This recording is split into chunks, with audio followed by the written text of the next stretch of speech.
going to lower F wing to bowl.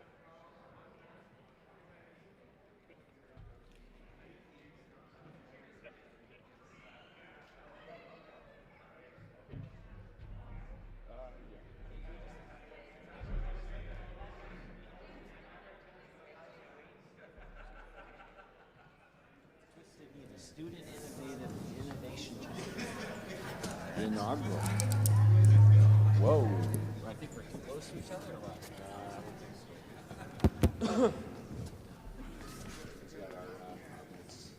I think, watch, we go close to each other? No.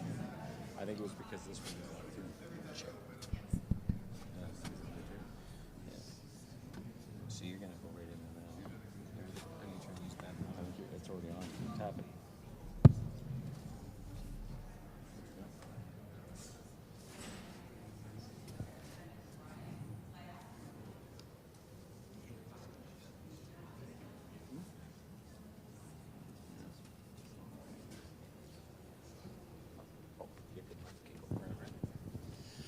All right, ladies and gentlemen, welcome to Northern College and the Venture Northern College Student Innovation Challenge here this afternoon. And again, just a few housekeeping notes as we get things underway here this afternoon. Please note that photography, video, and audio recording will be taking place throughout the entire event. By being here, you consent to the use of your image and voice for promotional and educational purposes. If you prefer not to be recorded, please speak with one of our team members, and we'll do our best to accommodate you. Washrooms are located out the lower F entrance near F036 classroom. In the event of an emergency, use the exit doors. Also, if you want to connect to Wi-Fi here this evening, search for NC Guest, sign into NC Guest, and just add your cell phone number and be sure to select country code. Authentic verification will be sent to your phone to register. But we want to welcome each and every one of you here for the Venture Northern College Student Innovation Challenge presented by Northern College, Timmins Economic Development, and Northern Ontario Angels. All right. So we had about 2 hours to look over our notes, and you've already read my lines there, Kinsman. So you're already hogging the script, but it is a big day. Shout out to Northern College. How awesome is it to be here? It is awesome here. In South End. We love it. South Porcupine. You know we're getting a lot of things in Porcupine, right? You understand?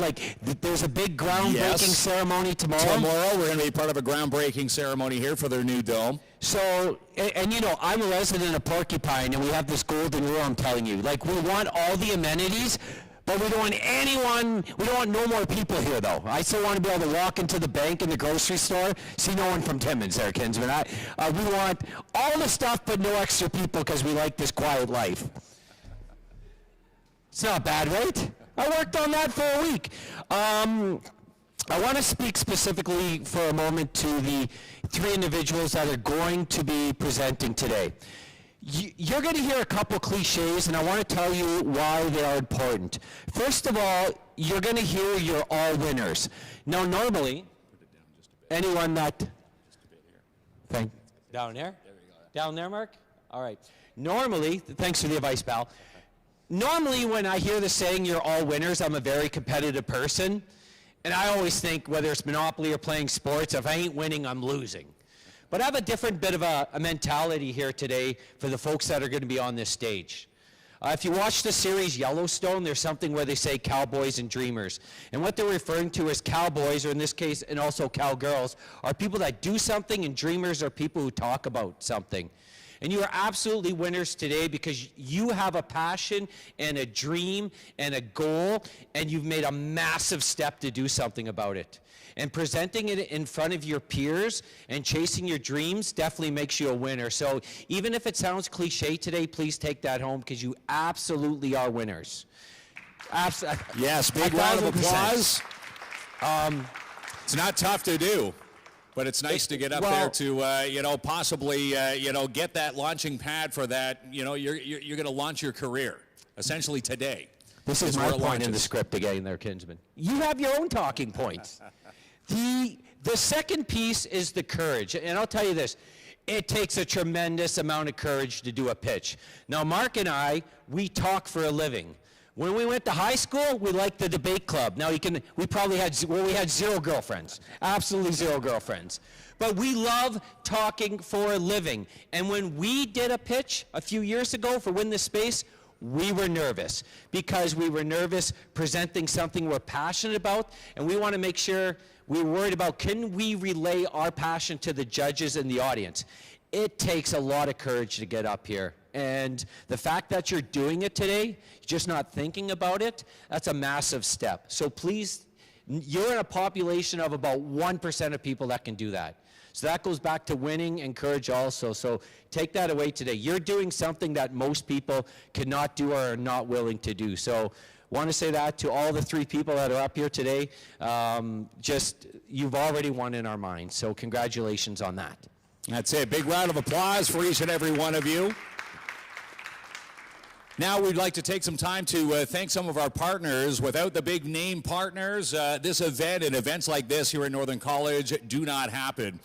Industry partner, again, make a big round of applause for Agnico Eagle Mines Limited. Silver partner, Link North and the Business Center. Bronze partners, City of Timiskaming Shores. Friends partners, Northern College alumni, Mikey's General Sales and Repairs, Blue Heron Environmental, eCampus Ontario, JPL Group Inc., NPLH Drilling, Near North Video Productions, and us, we're proud to be here, Kins and Klump.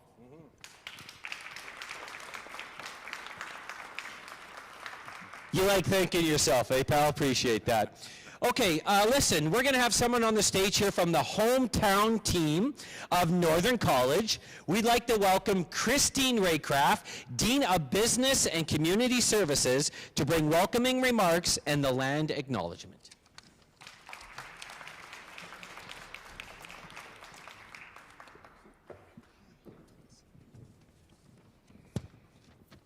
All right, hi everybody. Can everyone hear me okay?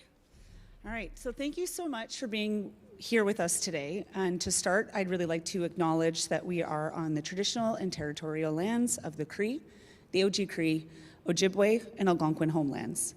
We acknowledge these ancestral lands that we are gathered on, which continue to interconnect us all and remind us that we are all treaty people. First Nations communities located on these lands include Matagami, Matachewan, Flying Post, Apatipi and Assinipiq Nation, Taikwa Tagamo, and Métis People Region Number 3. For those of you who don't know me, my name is Christine Raycraft. I'm the Dean for Business and Community Services, and it's my pleasure to sort of kick off today's event. So what an opportunity this is for our Northern College students and our alumni. The chance to really turn their ideas into reality and to test their concepts and business plans under the careful guidance of so many talented partners. For us, this event is about the role that Northern College can play in our communities, and the groups willing to come together to make this event possible is truly a reflection of that value. I'd like to take a moment on behalf of Northern to extend our thanks to our co-organizers, Timmins Economic Development and Northern Ontario Angels Association, who have been difference makers in bringing this whole event together. Of course, none of this would be possible without the generous support of local business and industry sponsors. We've already mentioned a few, so I'll mention them again, with special thanks to Agnico Eagle, Link North, the City of Timiskaming Shores, Blue Heron Environmental, Mikey's General Sales and Repair, eCampus Ontario, NPLH Drilling, JPL Group, and the alumni of Northern College.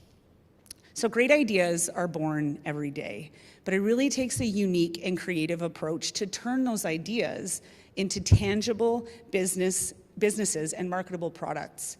Thankfully, today's challenge participants have been able to work directly with experts in business, including some of our very own faculty members, who recognize that fostering great ideas and growing them into successful businesses benefit our youth, our communities, and the growth of our region.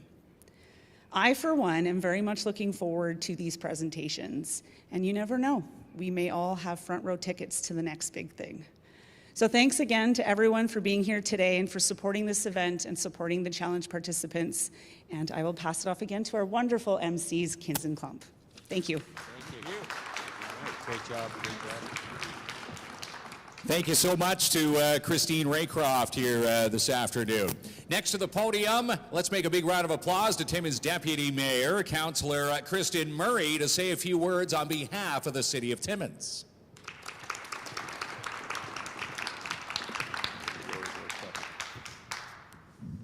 Thank you. All right, folded paper here. Oh, there's two mics. I can do both? Yeah, of course. Thank you. I don't want to move it because I'm short, and then someone's going to have to. So good afternoon, everyone. On behalf of the City of Timmins Council, I want to. Can you hear me? Okay, we'll use this one. Good afternoon, everyone. On behalf of Timmins City Council, I want to welcome you here today and thank you for being part of this important gathering. Northern Ontario Angels represent something we value deeply in our community: local leadership, smart risk-taking, and a belief that strong ideas can grow right here in the North. When investors, entrepreneurs, and community leaders come together with a shared commitment to innovation, we create the conditions for real and lasting impact. Northern Ontario has never lacked ideas, talent, or ambition. What events like this do is help bridge the gap between great ideas and the capital, mentorship, and networks bringing them to life. That's how businesses grow, jobs are created, and communities become more resilient. From City Council's perspective, supporting entrepreneurship and investment is about more than economic growth. It's about building a diversified local economy, retaining talent, and creating opportunities for the next generation to thrive without having to leave the region to do so. To the investors in the room, thank you for choosing to invest your time, experience, and resources in Northern Ontario. Sorry, my glasses are falling and the speech is. Your willingness to back local entrepreneurs sends a strong message about confidence in this region. To the entrepreneurs and innovators, thank you for your courage, creativity, and determination. The work you're doing matters, not just to your business, but to the future of our communities. City Council is proud to support initiatives that strengthen collaboration between the public, private, and innovation sectors. We know that when we work together, municipalities, investors, entrepreneurs, and community partners, we create an environment where bold ideas can root and grow. Thank you again to the Northern Ontario Angels for hosting today's event, and to everyone here for contributing to the momentum we're building across the North. I wish you a productive, engaging, and inspiring day. Thank you. Thank you so much. You got me so close to the edge of the stage, I feel like I'm in an episode of Squid Games there, Kinsman. Minister, the MPP George Perry can't be here tonight, but it's a big deal that Matthew is. You know, when I'm going to hear the train whistle go every morning in Porcupine, it reminds me of the hard work that the MPP George Perry is doing, because when he's at Queen's Park, he's not forgetting about us in the North. And I think it's a big deal, and he's doing amazing things, and that's just one of the list of things he's doing to help advance our communities. We love George. So on behalf of George Perry, Matthew Curon is here. He's the executive assistant, and he's coming to say a few words on behalf of the minister.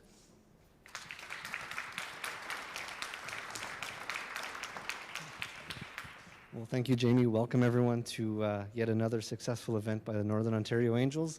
It's really wonderful to see the collaboration between the local agencies to put this thing together.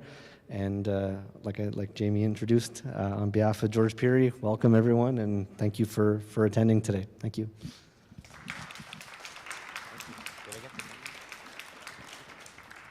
Thank you so much. Next up to the podium, we'd like to make a big round of applause for Ian Lane, Executive Director for the Northern Ontario Angels, to come to the podium to say a few words.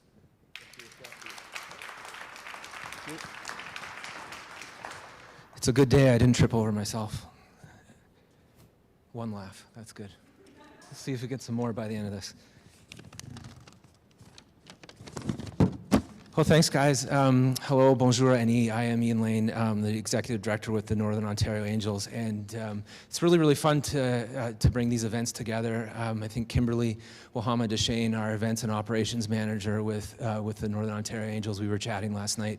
I think our first conversation was with Dean and Michelle a little over a year ago, so to come together today and bring this together is worthy of a round of applause. So a lot of effort goes into this, so thanks for being here, folks. I've been with the Northern Ontario Angels for 4 years. The organization's been around for 21, and no one's called my bluff yet.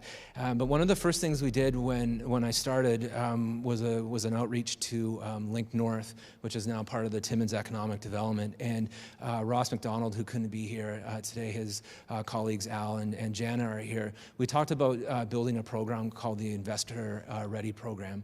And I think our pitchers have all had an opportunity to be a part of this program that's now in its fourth cohort to get ready to get it on the stage and pitch to folks tonight. And I'll agree with what Kins and Klomp had said. Everyone should be really, really happy to get on stage and have the courage to make that pitch. That's just one part of the journey.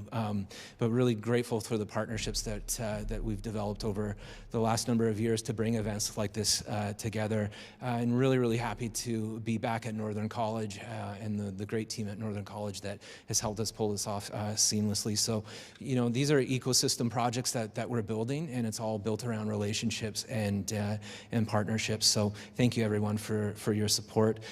We've called out many of the event sponsors for today. Thank you very much. Our organization is unique. So does anyone watch Dragon's Den? Shark's Tank? Okay, that's what we do, but without the drama. And we work with angels. I don't know if you'd rather work with an angel versus a shark or a dragon, but our investors are folks mostly in the north that are putting their own capital into companies and into founders. But what we found that differentiates our organization is that our investors, they're looking for a return on their investment. So that's that Shark Tank, Dragon's Tank part of it. But they're also community builders. So they're believing in the founder and in the person that they're putting their money into. And it's a really unique thing. I think it's a unique feature for Northern Ontario Angels, and we celebrate it, and we share that as many times as we can. But our programming is unique, so we really help capital seekers, like you'll see 3 today, become investor ready, and then we work with investors to make sure that they're de-risk the investment that they're putting into companies. And so part of our programming, we are a non-for-profit. We don't take a position on any of the deals that we facilitate. But our programming is afforded through a wonderful partnership with FedNor. They've supported us for the last 21 years. We also have support from RBC, MMP. Actually, MMP came in as one of the guests for the Investor Ready program that this was a part of, to talk about financial fundamentals. Northern Ontario School of Medicine University, Smart and Bigger, Thunder Bay Hydraulics, Bain and Smith Consulting, N1 Strategy, Mind Connect, and Journal Printing. And so a lot of these entities are based all across Northern Ontario. We are a Northern Ontario-based organization, and our territory is basically Parry Sound and Muskoka all the way to Kenora. So another way of how we're unique and how we can shrink the region is that we have independent business consultants that are spread throughout the region that can work with founders to help them get investor ready. And it's part of the ingredients of why we've been so successful. We measure our success. We were ranked as one of the top angel groups in North America a couple of years ago, and that means it's the amount of money that's gone into our companies, and it's the number of deals that we facilitated on a yearly basis. So really proud of what we've done, but again, we can't do it without partnerships, and this whole event is a great example of the amazing partnerships. I mean, you see them on the slides here, some of them that I referenced, and again, just want to thank Michelle, Dean, and the team at Northern College. Jason, you've been quite involved. Our great friends at Timmins Economic Development, and again, we're building an ecosystem, we're sustaining an ecosystem, and really grateful for all the tremendous support. So thank you.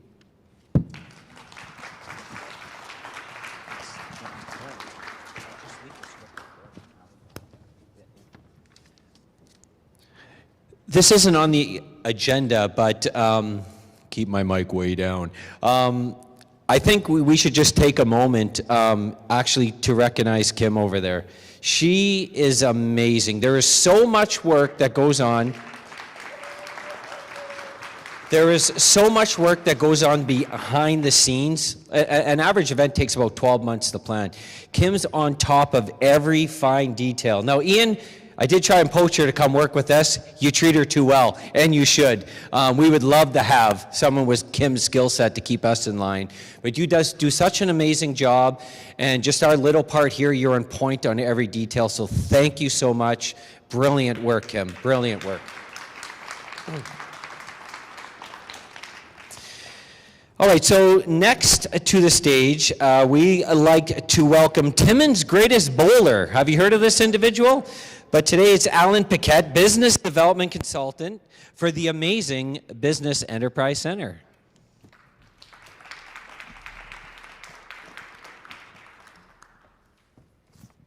Thanks for the compliment, Jamie. My head can't get any bigger, but thank you. So again, good afternoon, everybody. Thanks for being here today. So what does it take to turn a spark of an idea into a roaring fire? So it takes mentorship, and it takes a community that believes in you. That is exactly what we are celebrating here today at Venture Northern Student Innovation Challenge. So this challenge is built on powerful partnerships. It brings together 3 organizations who share one mission to make sure that the next great business success story doesn't have to leave Northern Ontario. And today, we celebrate the work of Northern College, Northern Ontario Angels, and Timmins Economic Development. So again, my name is Al Paquette. I'm a business development consultant with the Business Enterprise Center, part of the Timmins Economic Development team. So I'd like to break down the Timmins Economic Development team a little bit. So Timmins Economic Development, or as we like to call ourselves, TED. So TED is the engine. So they look at the big picture, ensuring our region has the infrastructure, the resources, and the economic climate to not only attract businesses, but to grow it from the ground up. They lay the foundation for a thriving local economy. The Business Enterprise Center, so the BEC is where theory meets reality. They provide the tools, the business plan, the financial literacy, the startup advice to ensure that your idea isn't just a passion project, but a viable, sustainable business. Alongside their flagship funding programs like Summer Company and Starter Company Plus, they provide a holistic approach to all business types from startup to succession planning. They've provided ongoing support and direction to the students during their Venture Northern journey. Link North, also part of the Timmins Economic Development team. So if you're an innovator, business owner, or even someone with an idea and you need that boost, Link North's Boost funding program allows grant funding up to $10,000, a 50% cost share, for eligible sectors and projects. Link North also collaborates with, as Ian mentioned, with the Northern Ontario Angels in their ongoing workshop series, Investor Ready. So Investor Ready is a series of workshops geared to get their clients, and in this case, Venture Northern participants ready for investment, covering topics like the business model canvas, value proposition, financial projections, and perfecting your pitch. This workshop series was presented to our students for this very moment. When collaborators get together, this is what we get, Venture Northern. To the students before us today, you are the reason we are all here. You represent the future of our region. You saw a problem, and instead of waiting for someone else to solve it, you decided to build a solution. This challenge is more than just a pitch competition. It is a proof of concept. It proves that a student sitting in a classroom in Timmins, Cochrane, Temiskaming Shores, or anywhere in the north has just as much potential to innovate as anyone in a big city. It proves with the right support from Northern College's vision, Northern Ontario Angels Network, and the TED's expertise, those ideas can become the anchor businesses of tomorrow. So as we prepare to hear these incredible pitches, I want to leave you with this. To the participants, whether you walk away with the top prize today or not, you have already won. You have gained the attention of people who are here to help you succeed. And to the community, let this be a reminder of continue investing in our young entrepreneurs, because the next great Timmins success story might just walk onto this stage. So again, let's give a huge round of applause for everyone that is involved in making this possible, and to our students for having the courage to go Venture Northern. Thank you very much.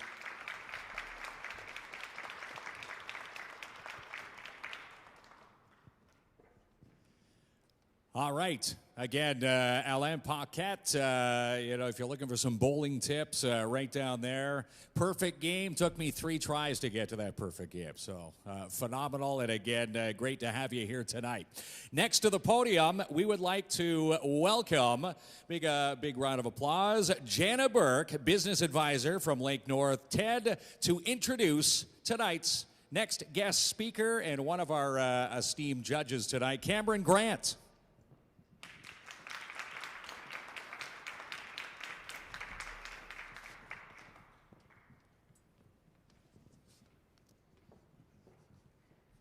Thank you. So Cameron Grant is here with us today. He's the Manager of Communications, Ontario Region for Agnico Eagle Mines Limited. Cameron is a passionate advocate for Northern Ontario, committed to strengthening the socio-economic future. He is a founding member of La Fédération des gens d'affaires de l'Ontario, chair of the Ontario Trillium Foundation ACMS Review Committee, director of the Ontario Prospectors Association, as well as the Timmins and District Hospital. An alumnus of the Governor General's Canadian Leadership Conference, Cameron previously served as provincial co-chair and continues to play an active role in supporting the next generation of leaders. A longtime champion of the arts, Cameron played a leading role in reestablishing the Independent Arts Council for Timmins, helping to revitalize cultural opportunities in the region. He has also served on the boards of the Public Affairs Association of Canada and the Ontario Caucus Advisory Council. In recognition of his contributions to both community and country, he was awarded the King Charles III Coronation Medal in 2025. Cameron devotes his time to the causes he believes matters most, both personally and for the well-being of his community. He has performed for over 2 decades as a classical violinist with the Timmins Symphony Orchestra, where he also serves on the board of directors. A passionate advocate for youth sport and outdoor recreation, he chairs the Northern Ontario Division Coaches Committee, coaches with several northern ski clubs, and is the past president of Mount Jameson Resort. Please welcome our industry partner, Cameron Grant. It's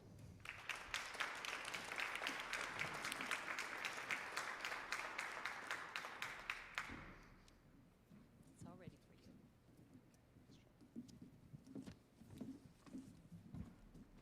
you. Thank you very much for that introduction, Jana. I didn't do all of those things at once, so feel as you can grant yourself the time and the grace. Good evening, everyone. Before I begin, I'm just curious to know who in the room is Vanessa Anthony. Hi, Vanessa. Who is Isabel McLeod? Hi, Isabel. And who is Swapnil and Hale? Did I say that right? Okay, I practiced, so. Listen, as Jana had mentioned, my name is Cameron Grant, and I have the distinct pleasure and privilege of serving as the Manager of Communications for Ontario at Agnico Eagle Mines. I was going to acknowledge the presence of the Honourable George Peary, but Matt is even better. I would say that the both of them, within the Ministry of Economic Development and Northern Growth, and as the MPP for Timmins, I want to take a moment to thank them for their advocacy and wisdom and guidance that George and Matt offer freely and often. Where are you, Deputy Mayor Kristen Murray, through Michelle Boileau, of course, a keen advocate for Timmins, and a staunch representation of what it means to walk into a room and trailblaze and represent what it looks like to be a minority and an otherwise very large figure. In my role, I have the opportunity to see what long-term commitments looks like in practice. Today, our operation supports more than 4,100 jobs across Ontario and contributes roughly $3.8 billion to the provincial economy. Looking ahead, we're on track to invest upwards of $14 billion in Ontario by 2030, alongside the need to bring on more than 3,700 jobs in Northern Ontario alone. Those are significant numbers, and certainly none of it is my money, but that being said, what's really represents is something much simpler. We're here for the long term, we're investing in the region, its communities, and the people who choose to build their lives and careers here. And that's what I want to talk about this evening, what it means to build something that lasts. Because moments like this can feel very immediate. They're focused on the presentation, for example, this evening, the ideas, and the outcomes at the end of the night. But in reality, it's not just about what happens in the room, it is about what continues over time, and whether anything that starts here has the ability to last. To our three finalists, Vanessa, Isabel, Swapnil, you may feel like you're here to compete, but you're also here at the very beginning of something. What you are building has the potential to grow beyond tonight, but only if it is carried forward. And that's what makes it, what you are doing here, significant, because choosing to build something right now comes with real risk. Not just personal risk, because starting something that, let's face it, has financial and real burden, but the reality is in the moment where we are. We're operating at a time where pressure is not coming from one direction, it's coming from many at once. Economic uncertainty, shifting markets, global instability, and changing expectations are all happening at the same time. It is not one challenge, it is a series of them, layered on top of each other. And moments like that have a way of forcing people to make a choice, to step back and wait for clarity, or to move forward anyway. Here in Northern Ontario, that matters, because while in our region, while our region has always been supporting by some strong natural resource sectors, mining, and by industries built around that, that resilience has never been about avoiding difficulty, it has been about responding to it. That is our advantage. Not because we're insulated, but that we've learned how to build something through uncertainty. And that is where the opportunity is. Because the business that lasts are not the ones that are built in the perfect conditions, they are built in moments like this, when others hesitate, and you choose to figure it out anyway. For many of you in this room as well, here supporting, this is not a new concept. You have lived it. You remember what it felt like to open your doors for the first time, or to take on responsibility and carry something forward. You understand that uncertainty that comes with that, but the discipline it takes to continue. But you also understand something else, that success is rarely achieved in isolation. Businesses do not grow because of a single decision or a single individual. Alain even pointed it out. They grow because people choose to support them. And that is where the role of this room becomes so important. Because support is not just about advice or encouragement, it's action. It is where you choose to spend your time, your attention, and ultimately your dollars. We often talk about the importance of voting with our dollar. What that really means is every choice we make has an impact. Where we choose to support local businesses, we're not just making a transaction, we're contributing to whether something continues and lasts. There's a line that has always stayed with me, and it's something roughly about, here we are, this is who we are, we believe in it, and we share it with you, not to impose it upon you or persuade you of its value. In many ways, that's about what business really is. You're putting something into the world and asking others to believe in it, not by force, but by choice. And when people choose to support it, that is what allows it to last. We are contributing to whether people stay employed, whether businesses grow, and whether other communities remain places worth investing.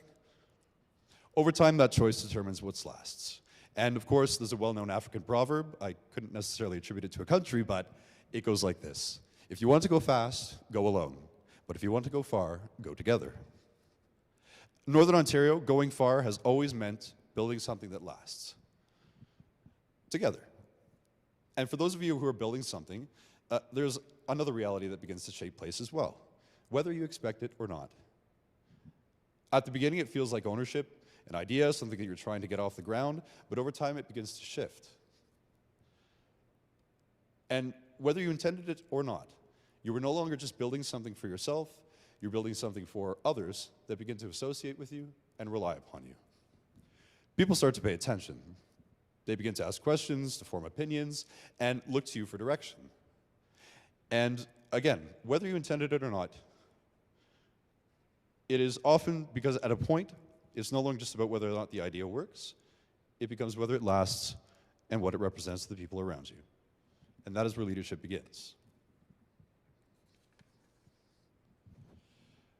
Now, leadership begins not necessarily because you planned it, and let's face it, chosen leadership often doesn't work. But once it does, it tends to stay with you. So tonight is not just about a result. It is about a starting point for the participants in the room. This is the beginning of something that will evolve over time.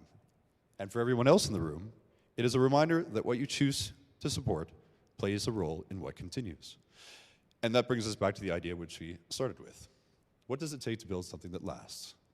It takes people who are willing to begin, even when the outcome is uncertain.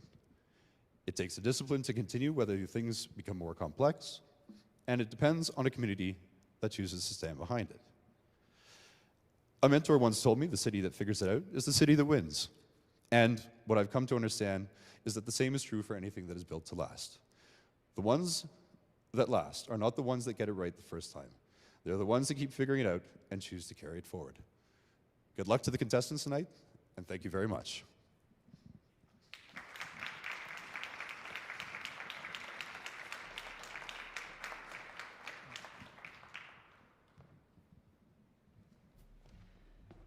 All ready?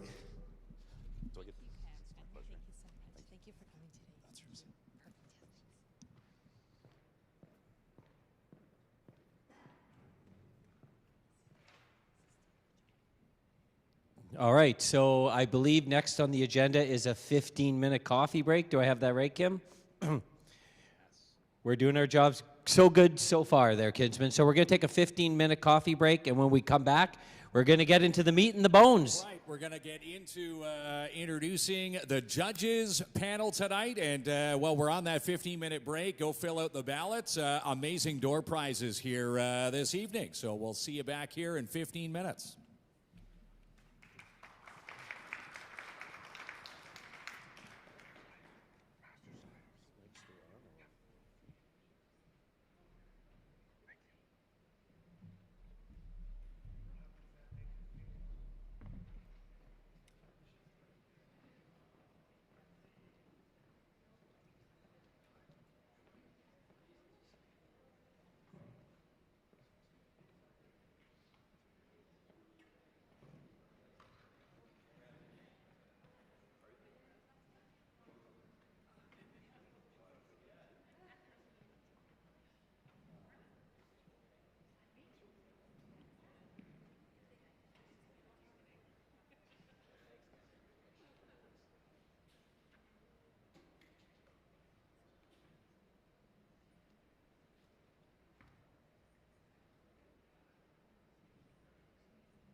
Check one.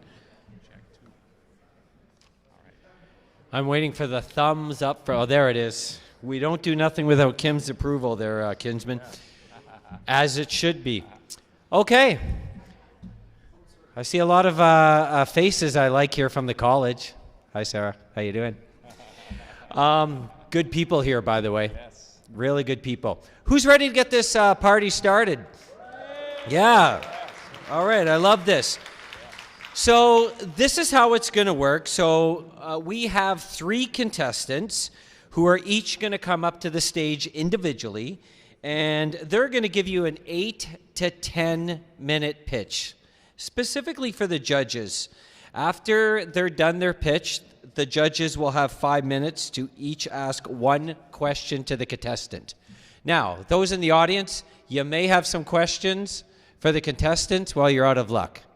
No, there will be a networking opportunity for you to ask all the questions you want after. Each contestant will be awarded a cash prize and a medal crafted and designed by Keith Delorier, Research Officer, Applied Research Entrepreneurship and Innovation. So thank you, Keith, for your creativity.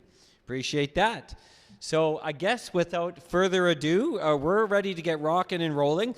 We are going to present to you our esteemed judges. Cameron Grant, who is just on stage. Hello, Cameron. Manager of Communications, Ontario Region and Eagle Mines Limited.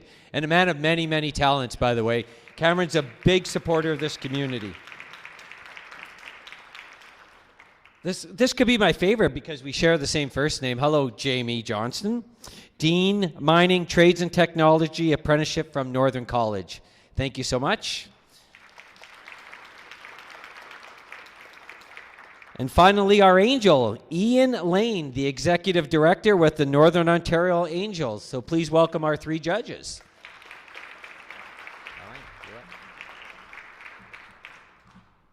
All right, ladies and gentlemen, time now for our first contestant here in tonight's competition.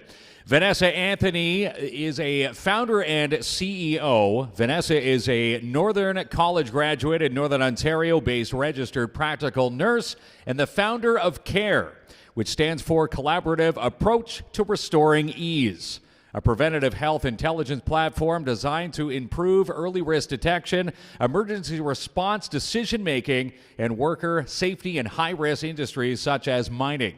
With a background in frontline home care, chronic disease management, and patient advocacy across various community settings, she has witnessed firsthand the impact of fragmented healthcare systems and preventable crises.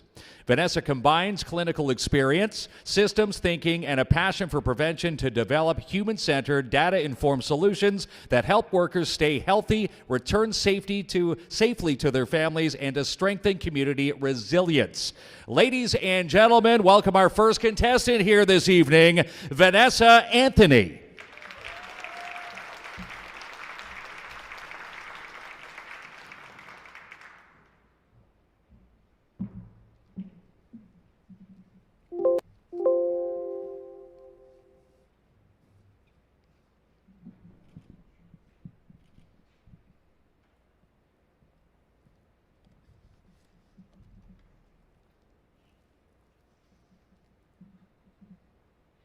Good evening. A little closer. Good evening, judges and audience. My name is Vanessa Anthony. I'm a practical nurse based in Timmins, Ontario, and I'm part of a mining family. I created CARE to address a simple but powerful reality that behind every mining operation and every production target is a human body carrying the load, and that the health of every individual in the mine is a key factor in the safe day-to-day operations that keep Northern Ontario running. CARE was born from the simple realization that in one of the most physically demanding industries in the world, health is still treated reactively, not proactively. And in high-risk industries like mining, critical health information is often fragmented across providers, systems, and the workers themselves. As a result, emerging health risks often go unrecognized until they become incidents, and emergency responders are left in the dark, forced to make decisions without knowing the worker's health context and leading to delays in care. They only know where the minor is, not who the minor is. Most current safety systems are designed to respond after something happens, not to identify the patterns that could prevent it. So how do we bridge that gap? CARE, a collaborative approach to restoring ease, is a secure, predictive health intelligence platform designed to identify at-risk health patterns before incidents occur. In its first phase, workers enter core user data followed by simple health signals, which allows CARE to detect emerging patterns and support early action. What makes CARE different is that it connects health, occupational, and clinical context, shifting from reactive response to preventive insight. The result is fewer incidents, improved decision-making, and better outcomes for the workers and the systems that support them. CARE offers a unique feature with an emergency-activated dashboard that provides immediate, relevant health context to emergency responders, guiding informed decision-making and supporting hospital handoff for smoother continuity of care. CARE doesn't replace existing systems, it connects the signals they're currently missing. CARE is delivered as a digital health intelligence platform used by workers, employers, and emergency responders. It's paid for by mining companies through a subscription-based model, making it scalable across sites. We enter through pilot programs and expand through partnerships. Over time, CARE integrates more deeply into workplace health and safety systems, promoting a culture of actionable prevention. CARE aligns financial incentives with prevention, reducing incidents while also reducing costs. CARE works by capturing simple health signals directly from workers and identifying patterns over time. Instead of waiting for a medical event or safety incident, CARE detects subtle changes early, before they escalate. This allows workers, employers, and healthcare providers to take action sooner, shifting from reactive response to proactive prevention. CARE doesn't just collect data, it recognizes patterns that humans and systems often miss. CARE's first target market is mining companies, particularly the decision makers responsible for worker health, safety, and return to work planning. We'll reach customers through pilot partnerships, direct outreach, and strategic introductions through industry and entrepreneurship networks. We'll retain customers by becoming embedded in their safety systems and demonstrating value through prevention, faster decision-making, and better continuity of care. From there, growth comes through expansion across sites, referrals, partnerships, and eventual movement into other high-risk industries. Companies like Caterpillar, Hexagon, and RPM Global help mines run better. CARE fills a different but critical gap: the worker health intelligence needed to prevent incidents, support emergency decisions, and improve return to work outcomes. While competitors focus on equipment and operational safety, CARE places focus on the human body behind the operation, promoting a healthier and more resilient workforce. I'm the founder of CARE, and I've seen firsthand through my experience as a nurse and as the wife and daughter-in-law of miners, the effects prevention gaps can have on the workers behind the operation, and how fragmented health information can lead to preventable illness and injury. That is the problem I aim to solve with CARE. At this stage, I'm supported by the Investor Ready program mentors and early legal and IP guidance. I'm being intentional with what comes next. In early conversations with interdisciplinary healthcare providers who validate what CARE brings to the table, I'm assembling a clinical advisory board to ensure care is rooted in evidence-based clinical, emergency, and occupational health expertise. CARE operates on a subscription-based software-as-a-service model, with enterprise contracts tailored to high-risk industries like mining. We measure success through pilot site adoption, worker onboarding, and most importantly, reducing incident-related costs, which is the core return on investment for employers. Our growth follows a staged path. Years 1 to 2 focus on platform development and pilot validation. Years 2 to 3 on early enterprise adoption, and years 3 to 5 on scaled multi-site deployment, driving recurring revenue growth. Beyond multi-site deployment in mining, my vision is to see multi-industry adoption of CARE as a preventive safety tool for workers, employers, and policymakers. CARE's tiered subscription model is designed to be affordable for mining companies and comparable to current spending on safety infrastructure, while still allowing profitable growth and return on investment for CARE's funding partners.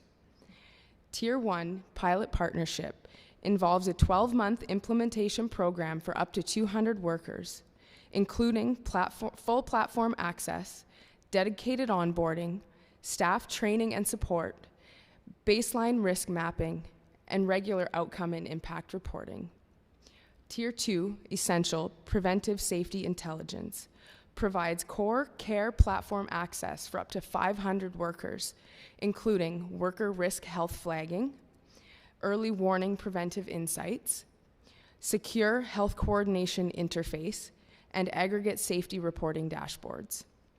In Tier 3, professional, advanced safety coordination, includes all essential features plus emergency and mine rescue dashboard access, advanced workforce health analytics, incident continuity of care support tools, and expanded reporting for safety leadership. Tier 4, enterprise, strategic workforce health integration, a fully customized CARE deployment for large-scale operations, including all professional tier features, dedicated enterprise support, API access for integration with existing safety, HR, and monitoring systems, custom analytics, and executive reporting dashboards, and scalable infrastructure for multi-site operations.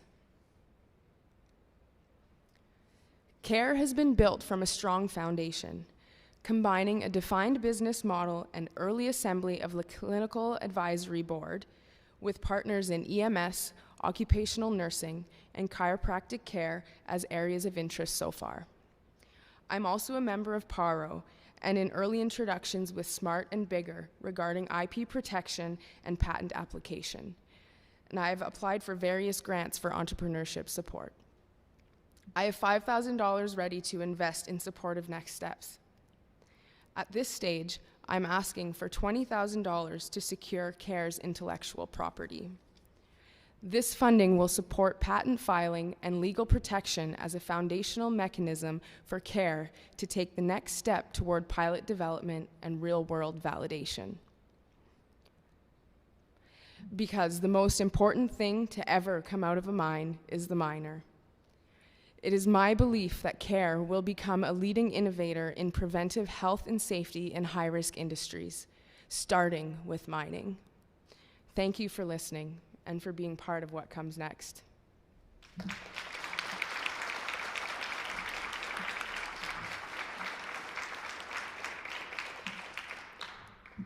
Great. Congratulations, Vanessa. Really well done.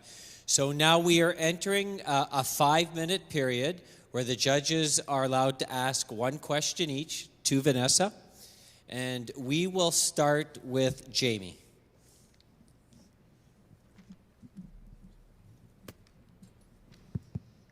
Thank you. Your target market appears to be mining, but the problem of missed health signals exists across oil and gas, construction, and manufacturing. Are you intentionally staying within the mining sector? And if so, at what point would you consider expanding into adjacent high-risk industries? Mining is the starting point. It provided an opportunity to start as a foundation in an industry where high risk is a day-to-day issue. The high impact environment where the cost of missed health signals is very impactful and immediate. The plan was always to expand beyond that into other industries, into healthcare. Thank you. Cameron? First of all, congratulations on a really well thought out. The branding is there. This was a nice touch, by the way. Thank you for putting this in my hand. Take note that brand recognizability is the first thing to associate with somebody's business. I won't use this as too much of a platform, but I do want to acknowledge that the clinical advisory board piece, well done. That means that you're putting real expertise right at the table, informing you on real health measures. Mitigating upstream medical things before they become a real problem, also well done. The one thing I did notice, and you likely have a plan for this, but I'm curious to hear about it. Obviously, when the mine becomes the proponent for collecting healthcare data, and the several proponents that are involved with that, including the legal ramifications, IT cloud, health infrastructure, and security measures, what kind of things are we thinking about when we're talking about storing that information and ensuring its success? Because now we're transferring that not just from the healthcare provider, but the mine becomes involved as well. So privacy and consent is the basis foundation of care. It's being built around consent, informed decision making, and the user really having control of their data. That's almost part of the whole point of it, is to empower individuals with their own health information to make those actionable decisions before illness and injury happen. So security is a #1 factor that I'm going to be focusing on in the development of the platform. Great, well done. Yeah, I agree with what Cameron said around the branding. Is this working? No, yep, kind of, sort of. Okay. Forgive me. I'm curious if you can walk us a little bit through about how you're going to collect the data. Is it like an app that the miners are going to be feeding their information into a kind of a dashboard, or is it a wearable? Or is it maybe a combination of the two, where right now it's an application-based thing, and in time it could be a device that people are wearing for that real-time monitoring? Yeah, that's pretty well the idea. So it's going to start off as the user, the worker, inputting their own data. So they'll put in their health history, things that they already know about their own health. They could even collaborate with their doctor to kind of fill it out a little bit at the starting point, but it is going to start off as an app. Going into a wearable, that's not something that I initially had thought of, but that's a good point. Just in follow-up and maybe a suggestion around that is, on your advisory committee, which I agree with Cameron, wonderful to have that in that early stage to get some real-time feedback from potential end users or representatives of end users. I think potentially having somebody from one of the unions involved in that, and then also you talked about your father-in-law, your partner being in the mining sector, having a miner being a part of your clinical advisory team. It's interesting. Like procurement in healthcare can be really difficult, and sometimes we don't think about how the end user is going to use it. So rounding that out from your advisory team to have it very diverse and comprehensive could serve you really well at this stage. Yeah, thank you. I appreciate that. My husband's been very involved in kind of bouncing ideas off of him, like, would this work underground, like with all the guys, what do you think they would do with it? And yeah, he's been very helpful in keeping that piece centered. Awesome. Congratulations. That was well fit. Thank you. Thank you so much.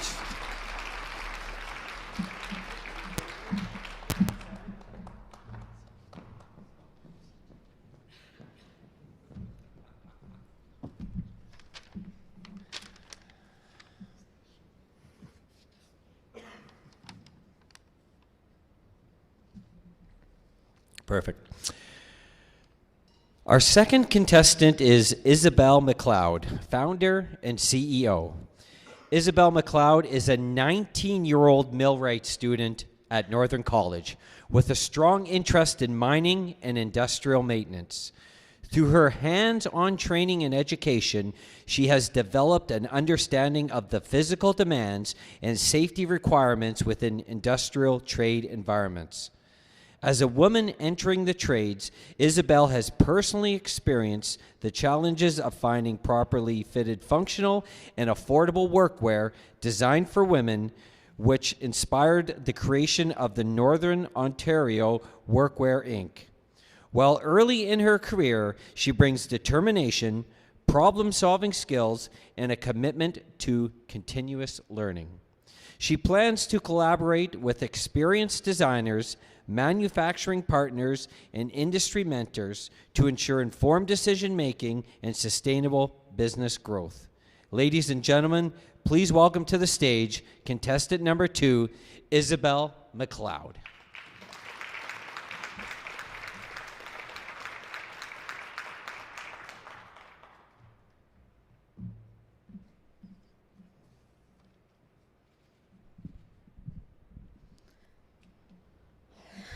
Hi everyone, my name is Isabel and I'm a first-year student here in the Millwright program at Northern College.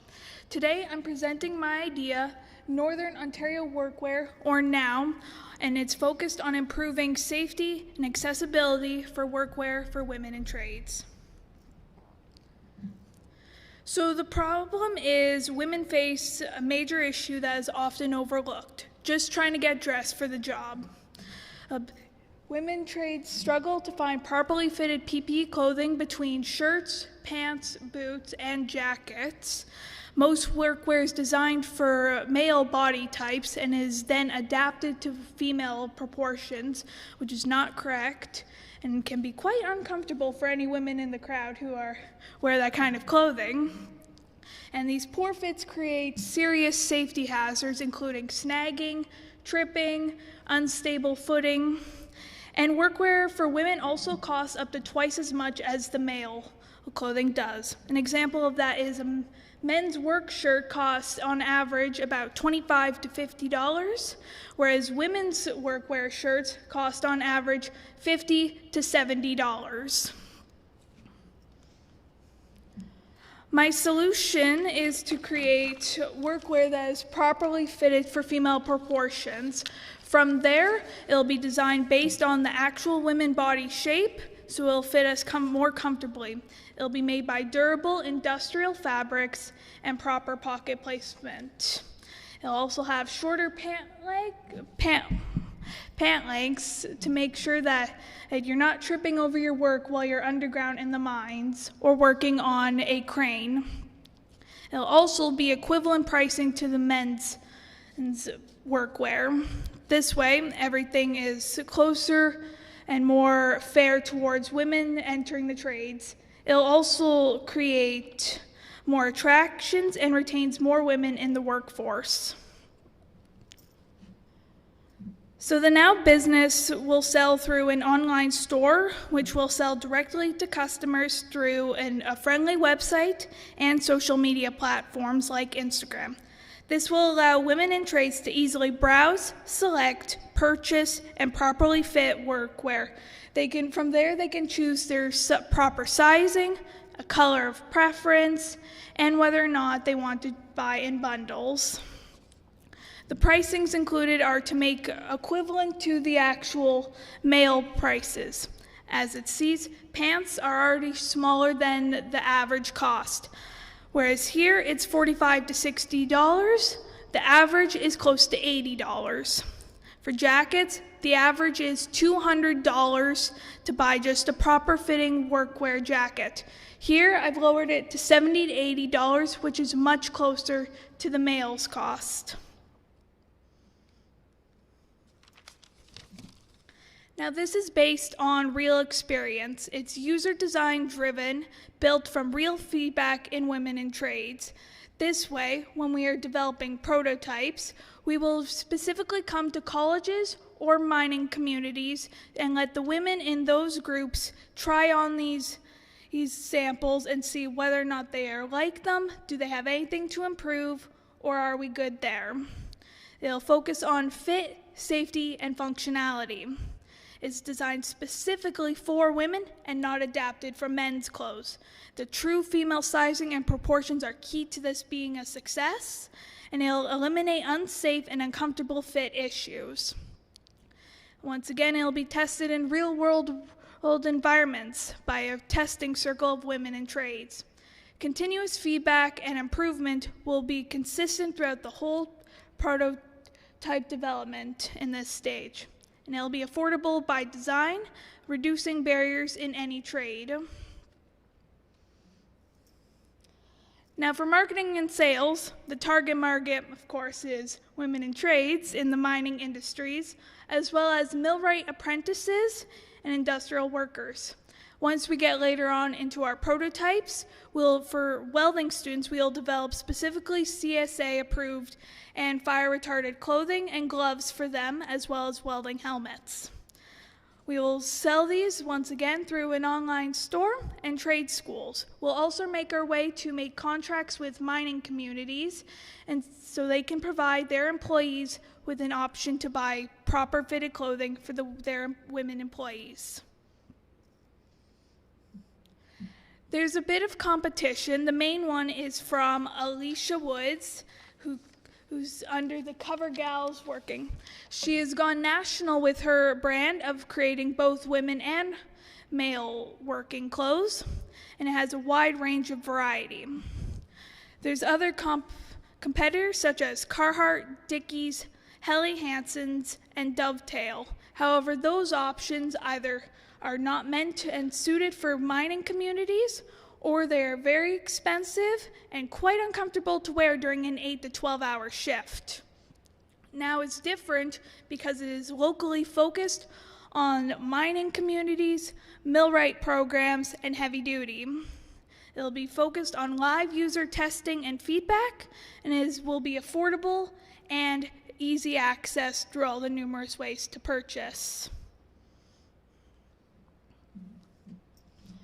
Now, our team looks a little sad at the moment since it's only me involved, but I am the founder and CEO of this company. I have firsthand experience entering this kind of field just by coming to Northern College, and I have a strong understanding of the real challenges of entering a male-dominated workforce, and I have a passion for improving the safety and accessibility for women. Once an actual team is formed, it will include a technical designer by contract, a manufacturing partner to help design and build these prototypes.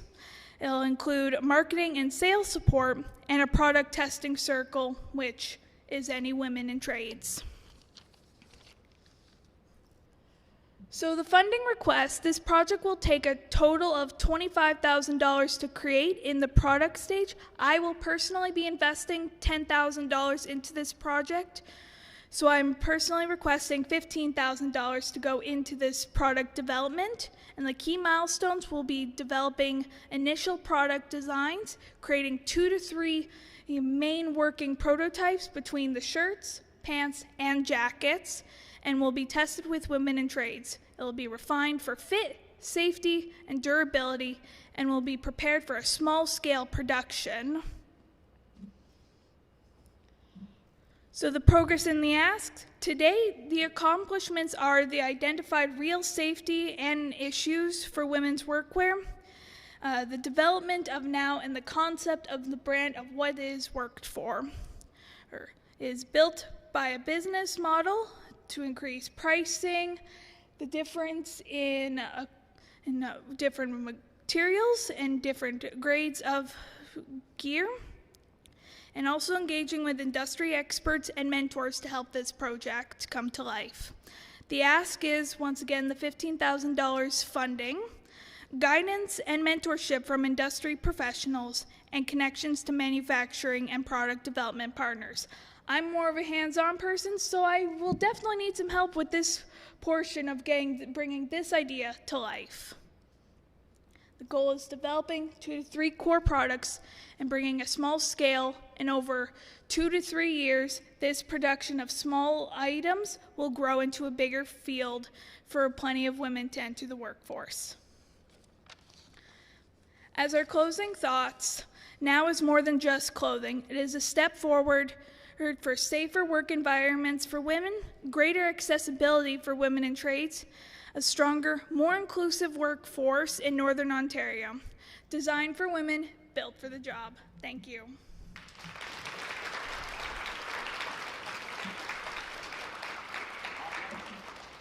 All right, big round of applause for Isabel McLeod. Now to the judging panel. For the first question, let's begin with Ian. Izzy, congratulations. Going through your deck, I wrote a bunch of questions, and the next slide you answered the question before I even had to ask it. So well done. I really love your tagline there too, designed for women, built for the job. Very cool. And finally, putting $10,000 of your own money into this as a first-year student. Wow, that's amazing. Congratulations. I did have a question. I really appreciate how you mapped out the cost for the disparity between female workwear and men's workwear, and your goal is to bring that to have parity at the pricing level. In your research, did you find that it costs more money to make women's wear than men's wear, or is it the same amount? Discovered that it is roughly the same. It perhaps costs a little bit more, but for majority it costs around the same amount to create men's workwear to it is women's workwear. The difference is why women's is higher is because there's fewer women entering the workforce. However, in this day and age, more and more women are entering the trades, and it is discouraging when you see the prices are close to $200 just to get dressed for the job. Great answer. Thank you. Next up, Cameron. Ian stole my question, so now I have to come up with something on the spot. No, I'm kidding. Jenna provided me with some great questions here, but I'll use this opportunity to say this. Listen, Easy, congratulations again. I mean, obviously identifying this, I'm proud to share that Agnico Eagle, two of the largest mines in the world, Detour Lake and Macassa, the highest grade gold in the world, are run by female engineers.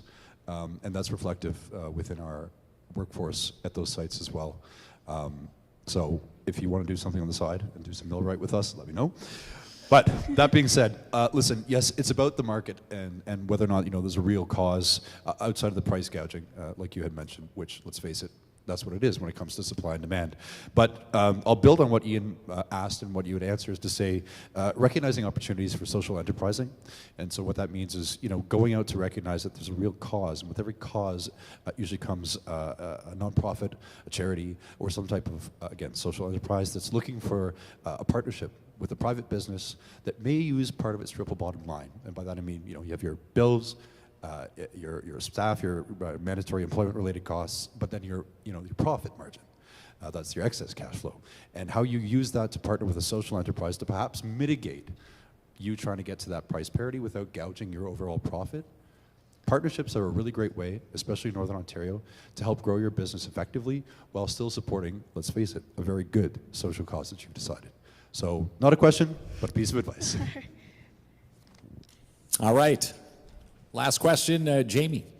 I may have a couple questions. So how difficult has it been for you to obtain proper fitting PPE in Timmins for your program? It's been definitely very difficult. I wasn't able to purchase anything here in Timmins. I had to go back home over the fall break and find all sorts of different places to try and purchase the right gear. I went to Mark's Warehouse, and their selection was very limited on women's, and it just doesn't feel right. I had to find a small, very local store, and even then, I still had to order custom-made gloves for my welding program, my jacket. Everything is basically custom-made, and like my jacket had to be hemmed down because I have short arms. And it definitely hurt the bank account from how much it all cost. So I want to create a way that it'll be affordable for students like myself to be able to purchase gear without spending money and still having savings to continue paying for their schooling and for their living expenses. Thank you. I'm just wondering, what will be your 2 to 3 test core products? And have you had any thought about maternity work clothing? I've definitely thought about the maternity workwear. It hasn't been, the main core projects were just the shirts, pants, and jackets. Jackets are specifically for, well, it's Timmins, there's a lot of snow here, so you definitely need to keep warm there. And the pants and shirts are basics to just wear and actually get to the job. From those branch of 3 core products, it'll be expanded to the proper steel toe boots, CSA approved gloves for both just regular working and welding, potentially welding helmets, if I can get that ambitious. But for the most part, those 3 items, and maternity is definitely on the list of one of those later products to make.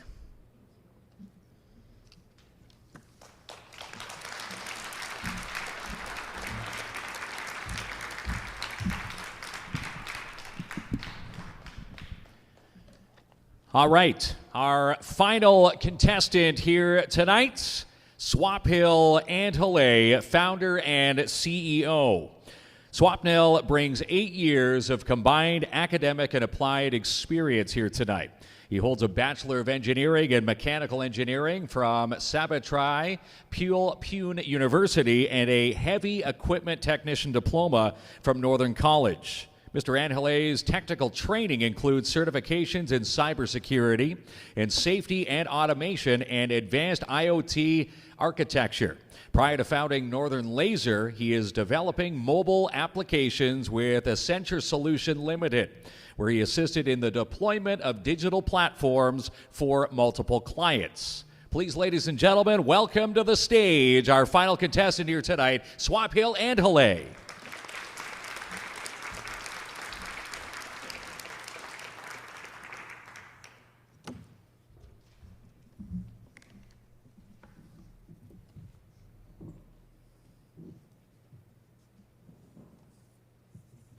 Good afternoon, everyone. Good afternoon, everyone. My name is Swapnil Andhale. I am the founder and CEO of the Northern Laser Safety Solutions. So, as we know that the mining industry is inherently defined as a high-risk condition and frequently safety hazards.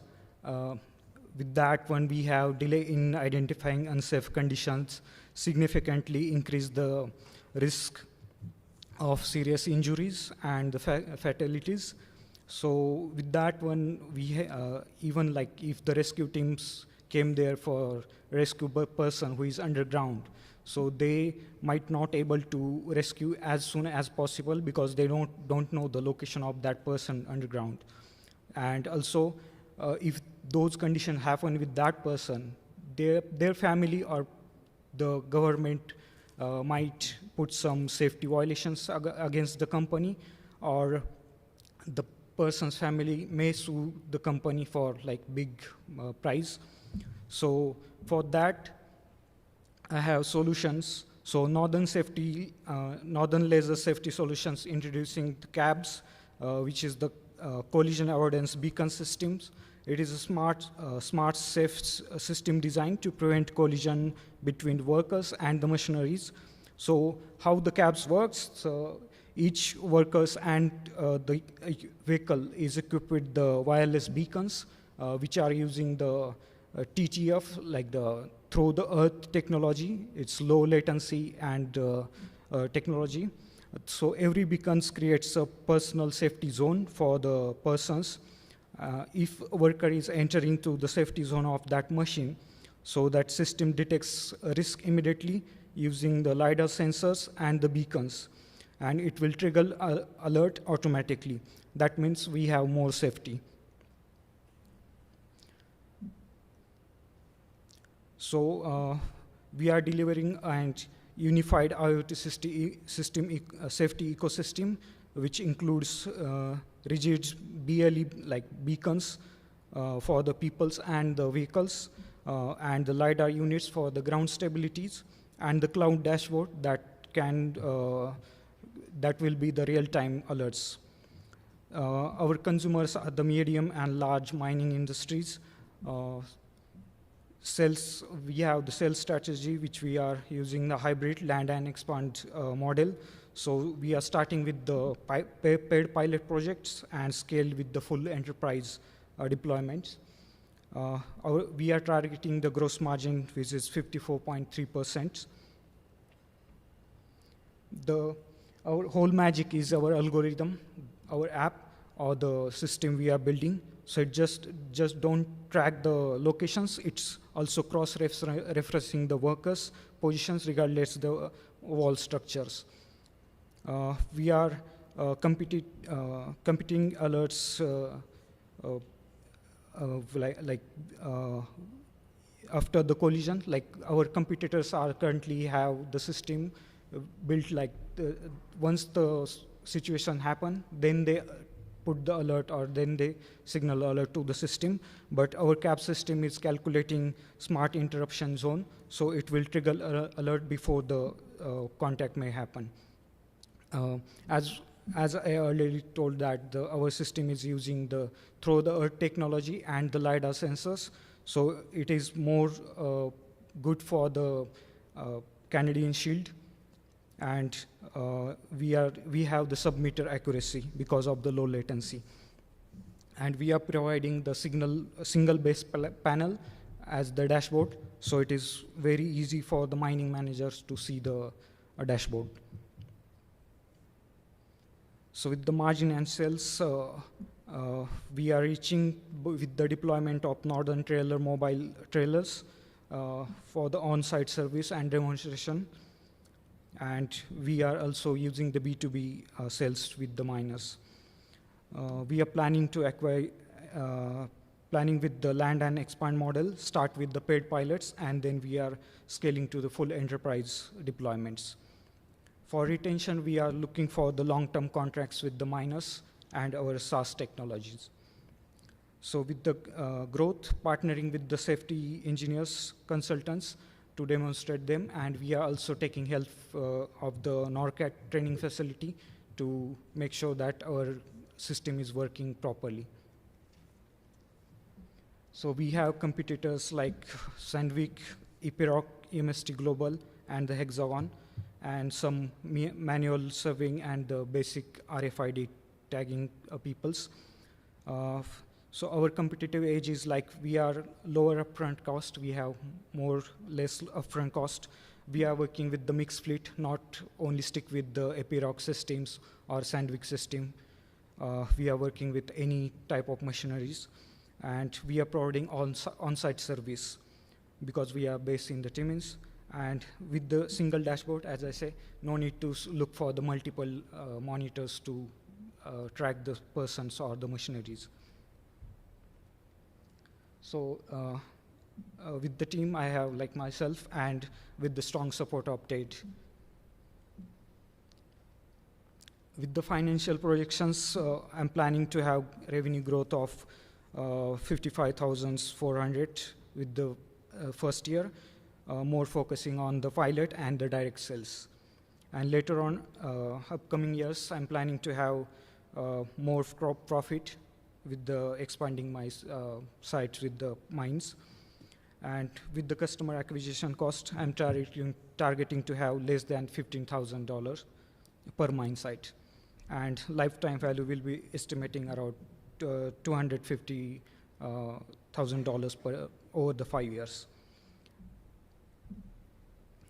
With the currently, I have like my own fundings, $10,000, and my ask is for $20,000 to develop my software and the hardware. Thank you.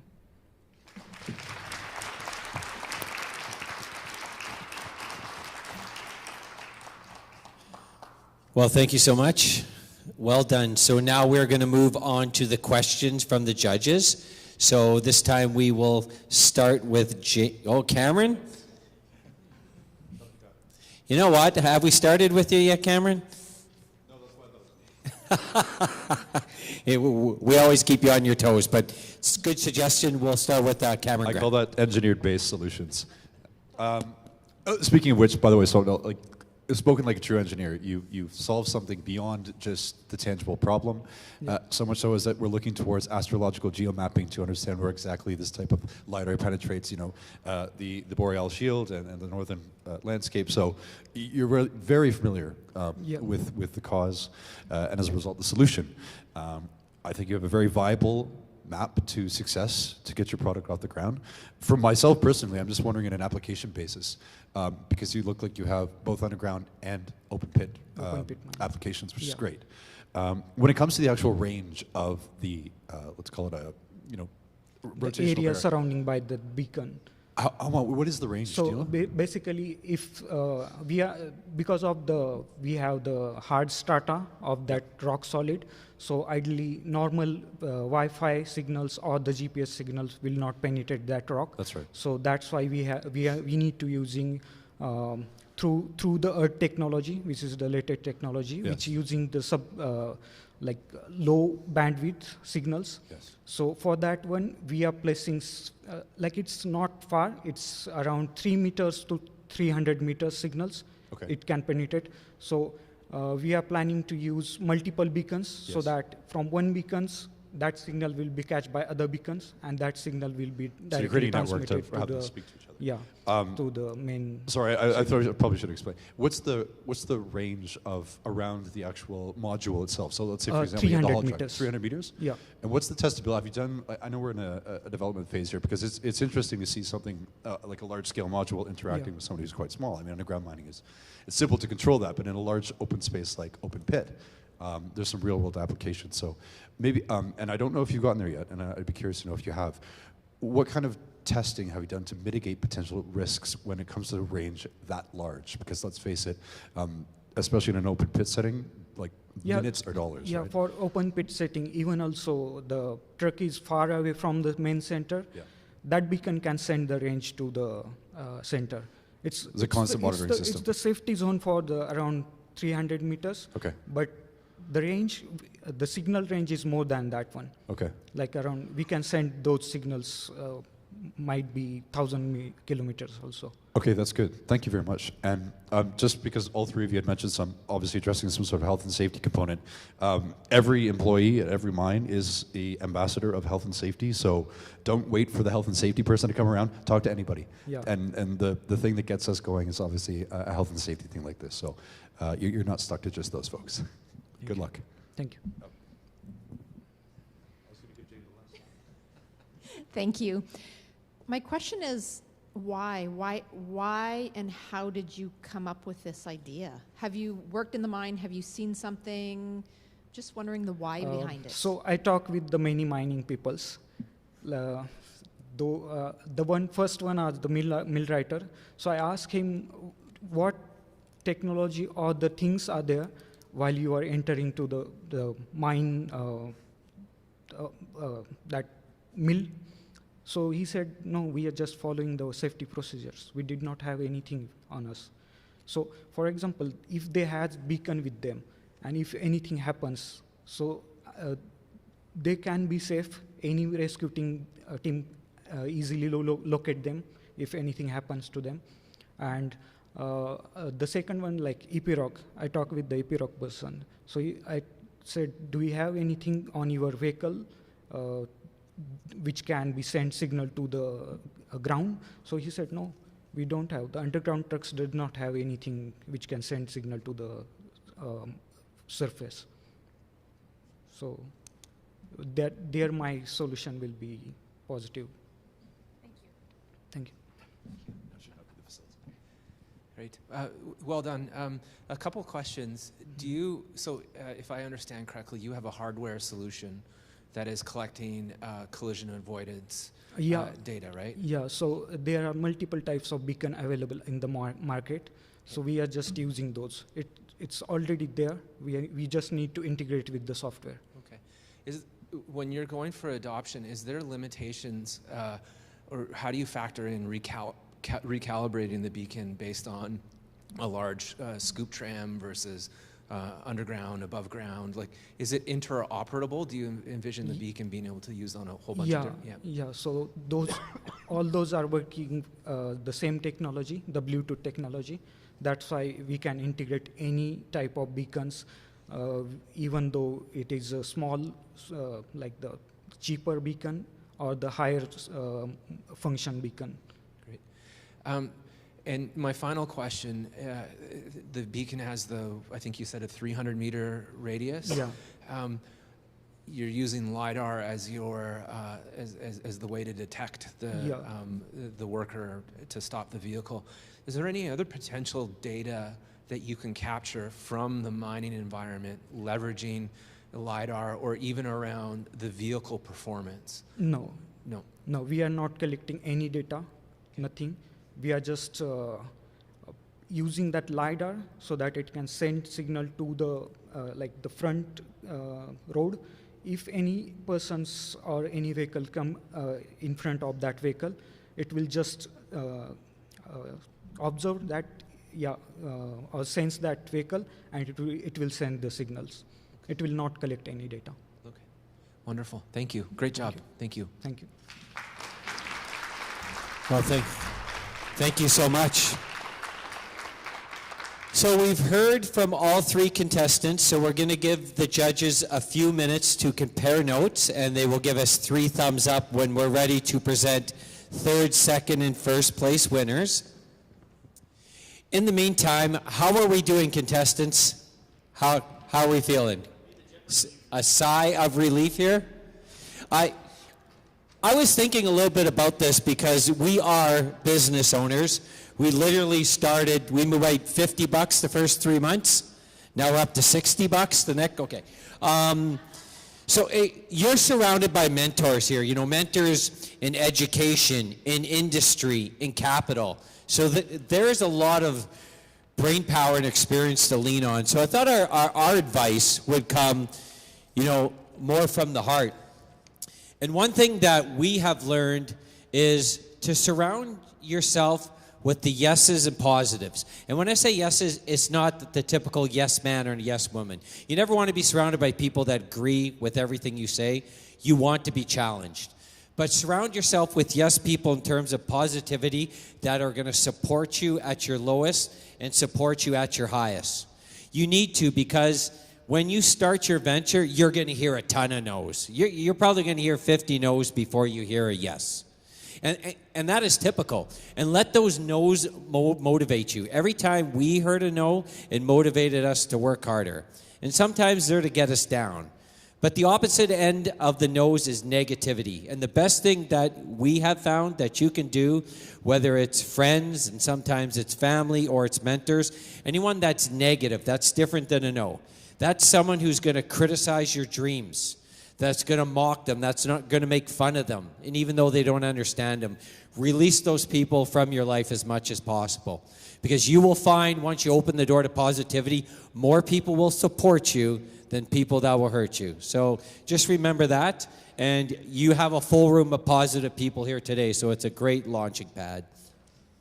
So we're going to wait on our 3 thumbs. I'm sure you're anticipating waiting the decisions. They're going to announce third place first, second place second, and of course first place first.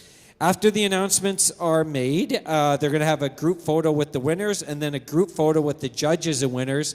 And we're also hoping to sneak into one. Social media selfie there, Kinsman? We love a good selfie, don't we? Everyone's having a great time this evening? Yeah. Shout out to the college once again for putting this all together. Of course, at the end, there will be an opportunity to network. They got some great snacks and some great drinks. An opportunity to ask questions and, of course, congratulate all the participants. Because once again, they were amazing. They're going to have a tough time over there. Literally. I don't know how they're going to make a decision because everyone has a high degree of passion and knowledge, and every idea is amazing, and that's awesome to see in our own community. Yeah, we mentioned the photos. Yeah, so, oh, yes, of course. How do we forget? So there's an opportunity here to get your photo. They got this awesome backdrop behind a green screen. Was that the right way? Did I hit a strike on that one? Yeah, see, the bowling jokes aren't working at all here, Kinsman. You're the only bowl? Really? No one else bowls here? Not even for fun? Oh, you got to go check out Midtown Bowl. That's an amazing place. But definitely take your opportunity to network with all three individuals that were up here today. An amazing job. I know they're probably breathing a sigh of relief, despite this being a fairly stressful moment, waiting on the decisions. But I think you folks all did amazing, and our future's in the right hands. So as we all stare at the three judges, you decided fine.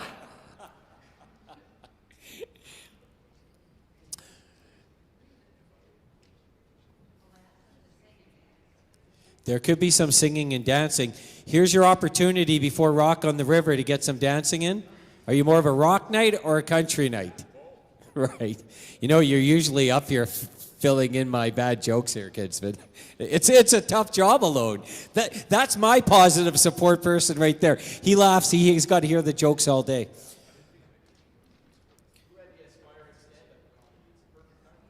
It really is. Do you got any inspiring memes to share with us?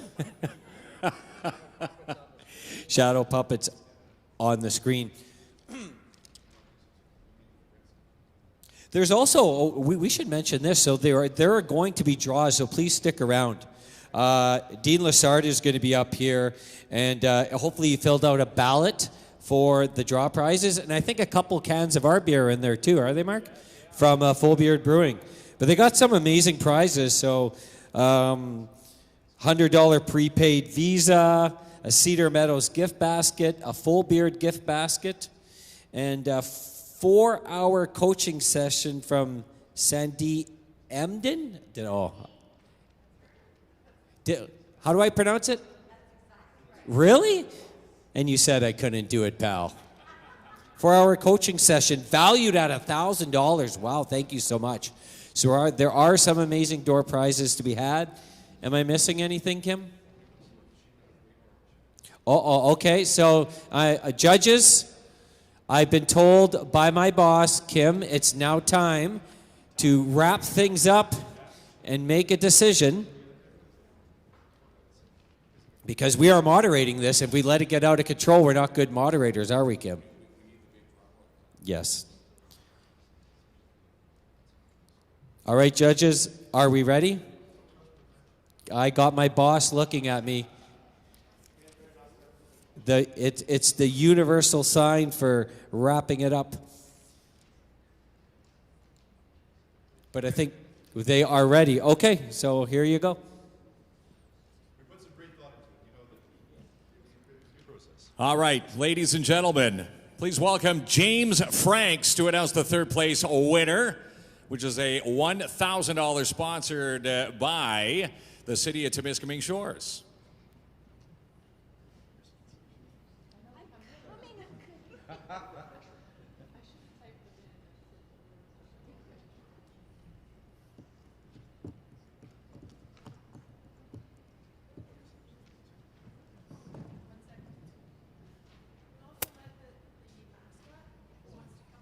Also, North the Moose. We're going to bring in the mascot here. There's North. Big round of applause for North coming in here.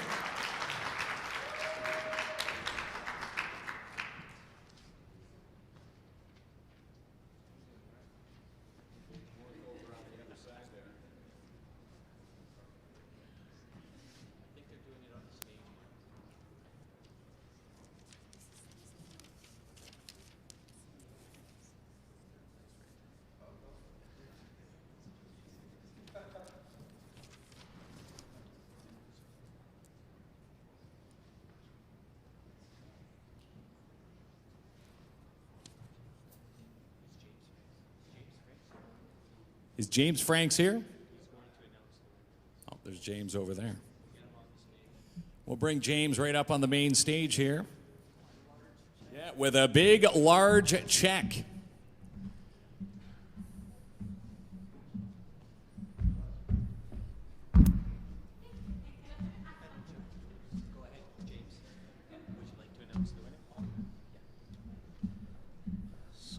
I'm here to announce our third place winner, and congratulations goes to Swapnil and Helly.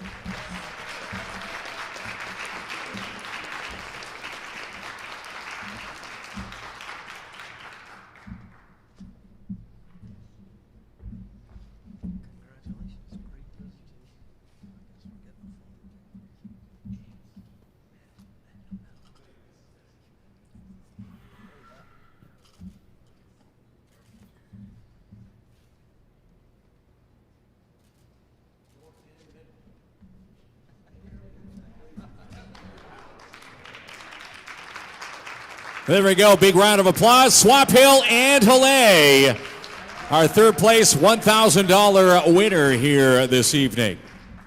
Next up, second place. Let's welcome to the main stage Jana Burke and Alan Paquette to announce tonight's second place winner, which is a $2,000 sponsored check by Link North and the Business Center.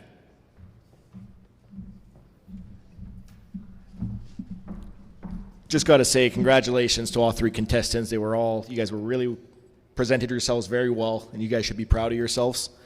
So without further ado, finishing in second place, Care Vanessa Anthony, earning $2,000.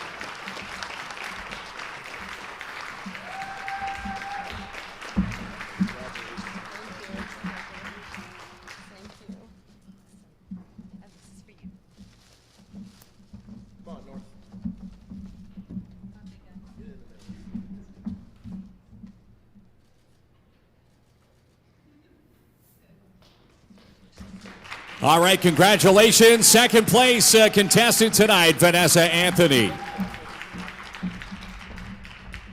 Now, ladies and gentlemen, welcome to the stage Cameron Grant to announce the first place winner tonight of a $3,000 check sponsored by Agnico Eagle Mines Limited.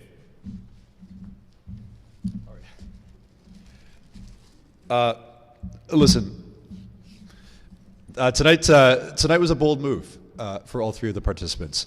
I love the fact that there was a mining theme. I don't know if that was planned. It's a joke.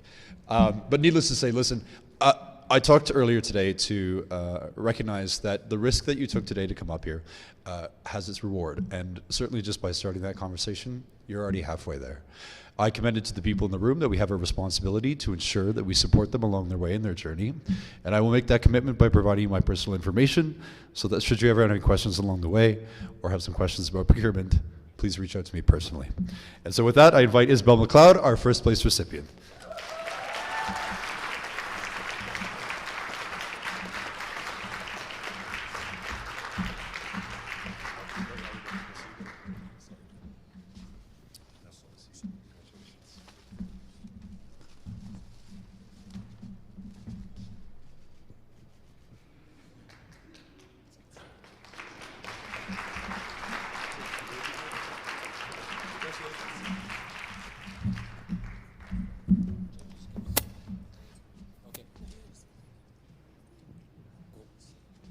All right, dear folks, so now it is continuation of photo time.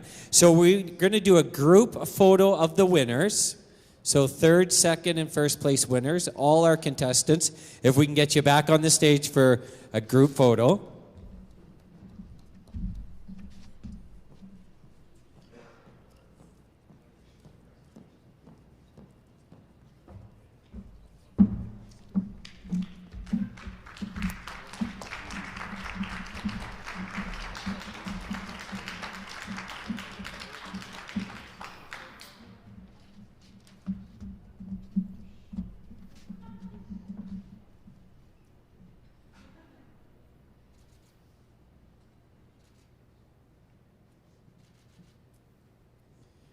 Perfect. And now we're going to get a group photo of the judges and the winners all together.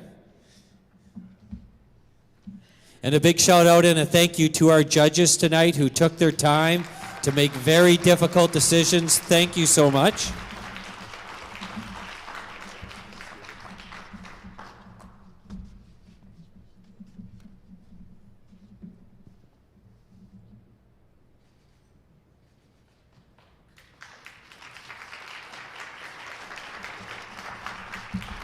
And now Don't leave yet there, judges, because of course we want to get a pic with everyone. Kim, do you mind taking it?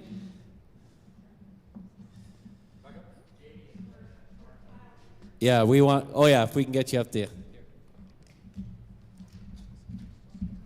Yeah. Here at the back. All right, I'm going to squeeze down here.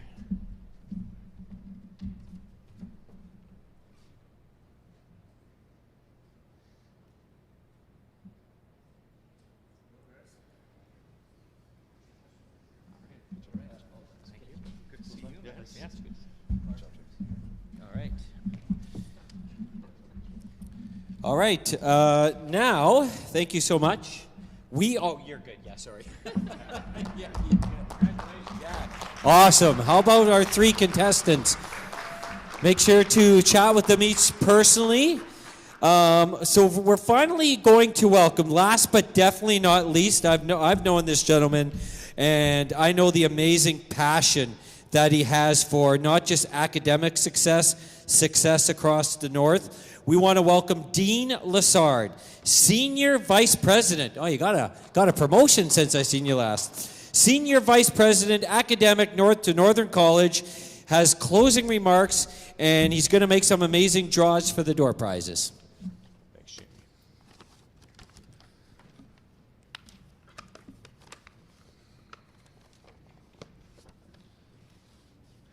Well, I appreciate that. There's a good-looking group up here, so it's tough to follow that act up here on stage. It's a pleasure to be able to offer a few concluding remarks as we wrap up the Venture Northern College Student Innovation Challenge. I got to start with the contestants. I have to say I was so impressed. It's not easy to come up and speak in front of a group, to present your thoughts, your feelings. The passion you demonstrated, the courage that you demonstrated was certainly inspiring. So, congratulations. You folks really did a tremendous job this night. It was a pleasure to be in the audience and listen to your pitches. So, congratulations on that. This event highlights the importance of entrepreneurship, creative thinking, and cultivating an innovative mindset. It also demonstrates how collaboration with industry leaders can transform visionary ideas into practical, real-world solutions. This type of co-curricular activity creates meaningful opportunities for students and individuals to apply what they've learned in a classroom or in their own world experience into a real-world concept, an approach that lies at the heart of the Ontario college education system. There's thank yous, and there's so many to thank, so just bear with me, please, as I go through the list. It's important to acknowledge the work that many of these individuals volunteered to do. So start with our sponsors again. Industry sponsor, Agnico Eagle Mines, Limited. Our gold sponsor, Link North. Silver sponsor, City of Timmins Shores. It's good to see you, James. I haven't had a chance to speak with you yet. Our additional sponsors, and Nicole is here, our Northern College alumni, Blue Heron Environmental, Mikey's General Sales and Service, eCampus Ontario, NPLH Drilling, JPL Group Inc., and certainly Klins and Klomp for coming here and spending the late afternoon with us. And a special thanks to Mark Rogers and the Near North Video Productions for capturing the event. Thanks, Mark. Much appreciated. Also like to recognize our distinguished guests. I know they had to leave us here, but both Kristen Murray and Mathieu Quirion. It's great when we have individuals show up. It just demonstrates the importance of this evening. Also, our judges, not an easy task this evening, and one I know that they relished in undertaking, but the difficulty in making it, I'm sure, wasn't easy. So Cameron, Ian, Jamie, thank you for judging our competition here today. Finally, I want to recognize the incredible work of the organizing committee, those that committed the time and effort and dedication to make this event such a success. I'll start with, again, the Northern Angels. Ian, Kimberly, Katie Law, much appreciated. I don't know if I've seen Katie. Is Katie Law here? Not here. But she was an important person as part of organizing today's event. From the Timmins Economic Development and Link North, Ross McDonald, who we noted wasn't able to make it tonight, Alain Paquette, the bowler, he's here somewhere. There he is. And Jana Burke. So much appreciated for your time and effort. I get to my Northern College colleagues closest to my heart. I'd like to begin by recognizing Michelle Cole. Michelle, Much appreciated your dedication and leadership on this event, allowed this to happen.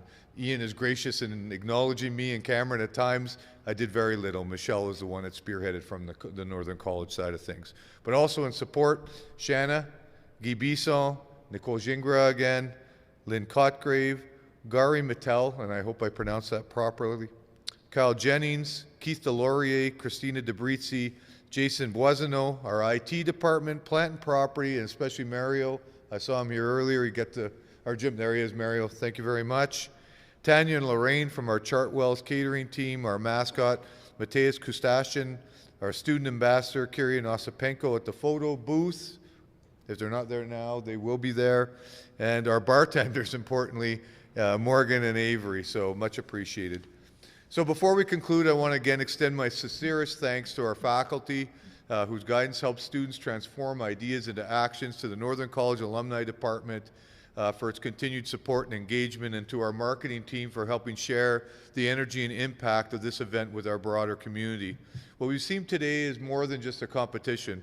It's a powerful reminder of what happens when student talent, industry partnership, and community support come together with purpose. The Venture Northern College Student Innovation Challenge reflects the creativity, courage, and entrepreneurial spirit that will shape the future of our region. To all our participants, organizers, sponsors, partners, it's a heartfelt thank you for making this event such a success, and congratulations on demonstrating what innovation in action truly looks like. Have a wonderful evening. I hope to see you during the networking session, and again, congratulations to all our contestants. Thank you. Oh, okay. Wonderful. Want to stick around? I guess I am. All right. Who's feeling lucky here tonight? We've got some draws here from Dean. First up is a $100 prepaid Visa, and Dean's going to do the honors.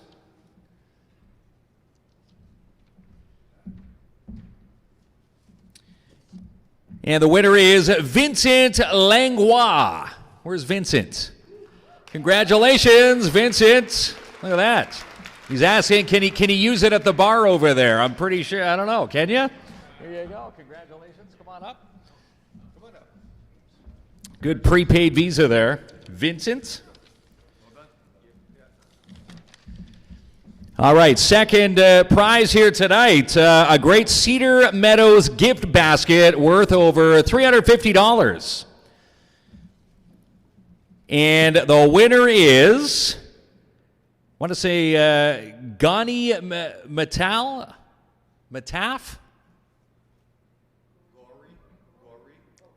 Gory Mataf? Okay. So there we go. Gory is the winner of an amazing Cedar Meadows gift basket, valued over $350.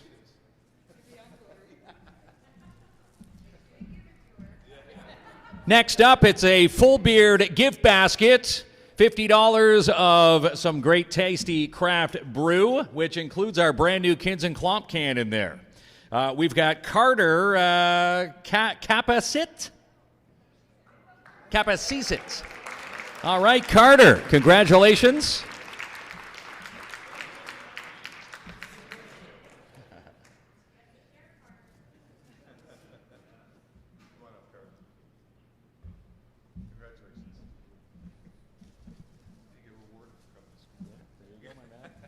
Congrats.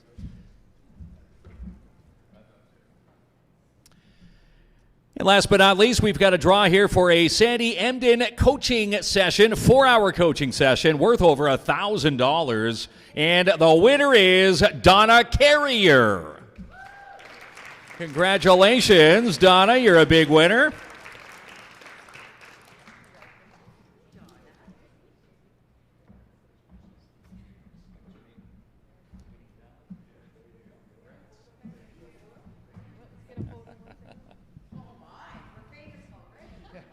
All right. Big congratulations to all our winners. And again, a big congratulations to all our contestants here tonight. They're all winners. And again, this is the inaugural sale, and it's going to just get bigger and better from here on in. So I want to thank everybody for coming here tonight. And let's stick around. Bar's open. We've got food over there, some drinks. And again, you can go to the photo wall there and snap some pics here tonight.